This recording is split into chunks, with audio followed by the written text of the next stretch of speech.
Kesabaran Lady Nayoan sudah habis sehingga membeberkan isu perselingkuhan yang terjadi dilakukan oleh suaminya, Randy Kiernet dan Syahnaz Sadiqah pun habis.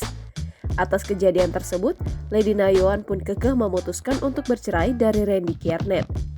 Bahkan keputusan tersebut diambil jauh dari Lady Nayoan sebelum mengungkapkan dugaan perselingkuhan sang suami dengan Syahnaz Sadiqah di Instagram miliknya. Sebab Lady Nayoan sudah sangat kecewa dengan sikap suaminya itu yang diduga main belakang dengan adik kandung Raffi Ahmad. Sehingga keputusan untuk bercerai dari Randy Kiernet pun sudah bulat. Namun, Lady Nayoan tidak menjelaskan secara detail terkait keputusannya untuk bercerai dari Randy Kiernet. Padahal Lady Nayoan sangat mengenali Syahnaz Sadiqah ketika dirinya bertemu dalam satu judul FTV, di mana ia sudah menganggap suami Jeji Govinda sebagai seorang teman dekat. Namun sayang, perselingkuhan tersebut pun diketahui oleh Lady Nayoan yang membuatnya kini kecewa dengan perlakuan ibu dua anak itu. Diketahui, nama Syahnaz Sadiqah viral setelah muncul dugaan perselingkuhan.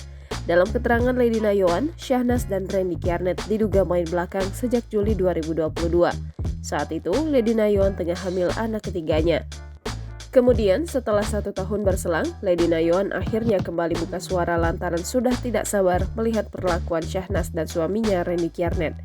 Ia pun membongkar dugaan perselingkuhan tersebut dalam media sosial Instagram miliknya.